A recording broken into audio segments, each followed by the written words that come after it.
All right, now that we've finished taking a look at the command panel, let us look at another very important area in the 3ds Max user interface. A vital part. Yes, that's right, and that's going to be everything related to animation on the UI. There's a few different areas that we're going to be looking at. Down here we've got our transport controls. Now this was lightly touched on when we were looking at the status bar earlier, but now we're going to spend just a minute and kind of go over what everything does.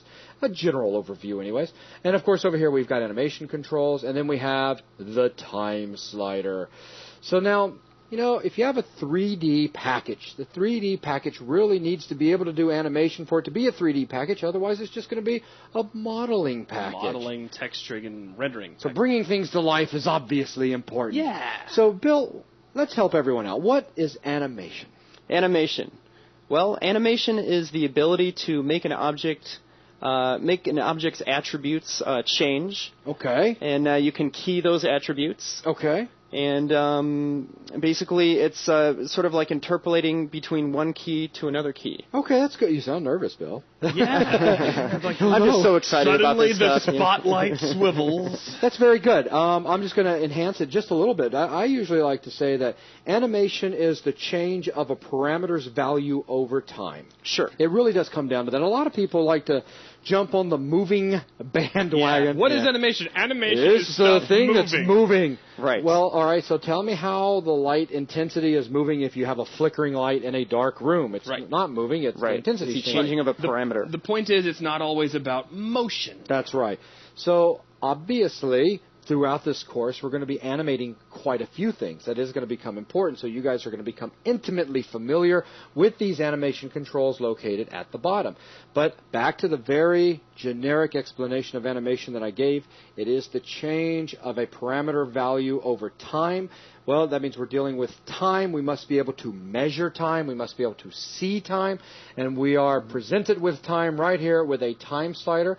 And when working in a 3D application, you deal with what is known as frames. That's right. And, you know, a certain amount of frames make up a second. And now we're talking about time in the world that we live in. Which is continuous. That's right. Now, you need to know what medium, in the end, you are creating your final scene for. I mean, are you shooting it out for film? Are you creating this for television broadcast? Is it made for a game? Because each of these different media types are going to, they're going to have different frame settings / equate to time requirements. Well, I'm going to make this as different complicated. numbers of frames per second. That's right. Yep. So, in other words, for television, it's 29 point blah, blah, blah. We always just round it up and say 30 frames per second for NTSC in the United States. I was going to say, all the people in the UK are like, excuse me. The PAL people, that's right. And if we were rendering this out for, let's say, film, well, we're now dealing with 24 frames per second. Right. If we're rendering this out for games, it depends on the way the engine was created. You know, so I mean, we have a whole bunch of different variations that are available. So it is very important, obviously, when you're creating an animation that you are aware of what you're creating the animation for in the end. That's right, which is something that we'll focus more deeply on later once we get heavier into animation itself. That's right. Again, just a generic overview. Right now, though, let's say we're dealing with 30 frames make up 1 second as you and I know it.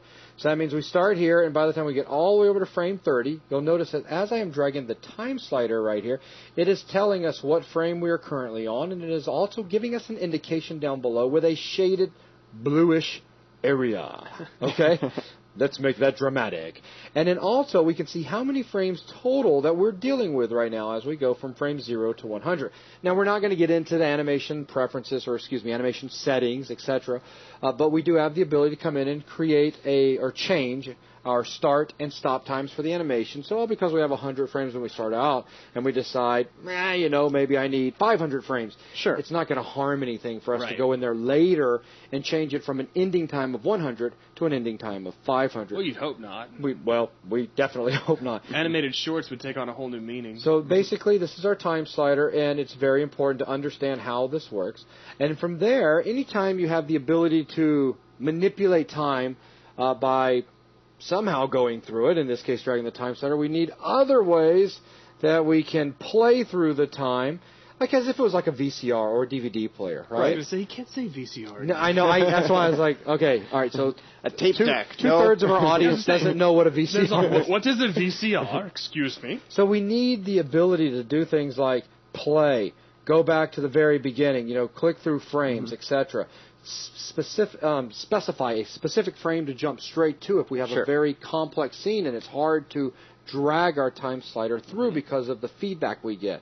So we have all of these abilities provided for us down here, and this section is called, let me see the mouse again real quick, this section is called our transport controls. Okay, it's as simple as that.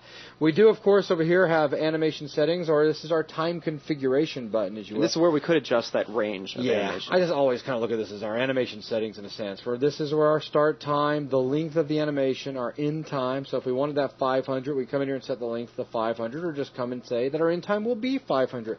We can rescale time, set current time. We can set our frame rates, NTSC, as we talked about a second ago, PAL, film, or custom as if we're creating for a game or some other Or maybe type. for like a web movie, you just want 10 frames per second. You got it, exactly. And then how are we going to display our time back down here? Right now we're displaying it in frames, so you can see we're on frame 5 of 100, and we have different types available. And then our playback, is it going to be real time, the active viewport only? Is it going to loop when it gets to the end? Will it loop back? What speed is it going to play? Right now it's at 1x, so it's going to play back at normal speed.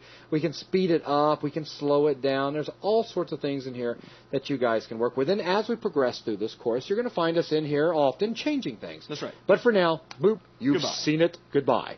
So from there, okay, I'm talking an awful lot. Bill, you want to talk about maybe some of the buttons found over here on animation controls? Well, basically, I like to do a quick little example where we get started doing a small keyframe animation. I love instructors that give me examples. That's right, guys. So, if you want to follow along, go for it. So let's create a sphere. The sphere. Here's the Earth. Sphere. I'm going to shade that up with F4. I'm sorry, turn on wireframe unshaded. And I'm going to bring out the Move tool with W. Oh, he's bringing out the Move tool, all right. Slide it over on X just a little bit. Uncle Bill? We sure can with an Alt-W. Yay. Excellent. Uncle Bill. Well. Okay, now let's start at time 0.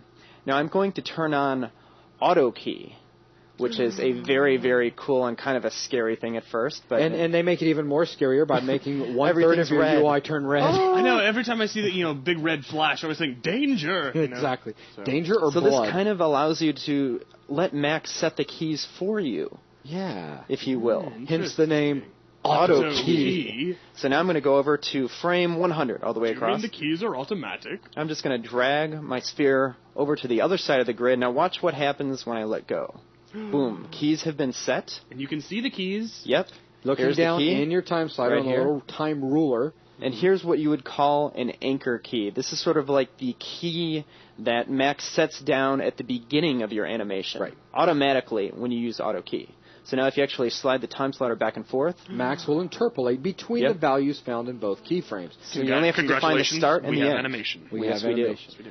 And Max interpolates the rest. Now, a little bit later, we're going to get into keyframe animation. We'll discuss exactly what keyframe animation is, along with other types of animation available in 3ds Max. Not to mention other ways you can actually create keyframe animation, different ways you can go about adjusting your keys, placing them down. I did want to say this, though, because we were talking earlier about the definition of animation, it being the change of a value over time, and that it's not always motion. And yet our first example was what? Motion. Moving a ball from one side of the grid to the other. But think about it. What actually changed? The ball's doing a lot more than just moving.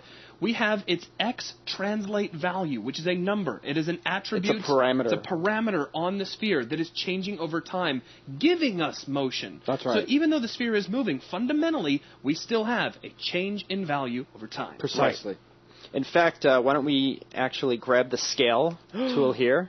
And we still have Auto Key turned on. He's whipping out the, he's pulling the cool stuff. He's pulling the cool stuff out of his bag o' tricks.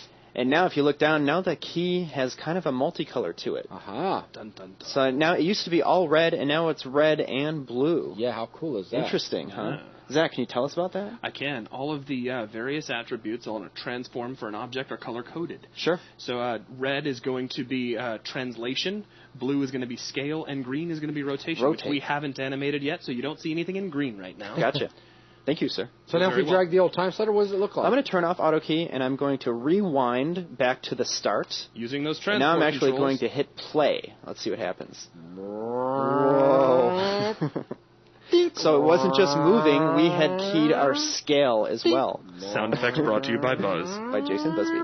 I'm going to stop that now. As you guys saw a few minutes ago in the animation settings or the time configuration dialog, we do have looping turned on, so it's looping. Yep.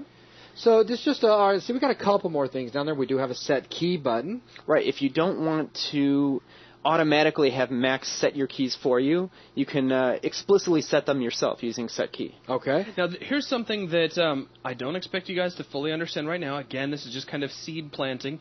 A lot of the exterior tools that have been added to 3ds Max require the use of auto key. Right. You don't have to think too hard about that right now. Just remember I said it for later, and then we'll just go ahead and move right on. Sure.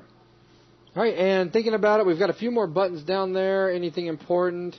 Let's see. Nothing that we need to really get into right now. Just understand that the drop down and the buttons that are down there all deal with animation. And that pretty much wraps up everything from our animation controls, our transport controls, and our time slider. And that will wrap up this introduction to the animation portion of the user interface. Thanks, guys.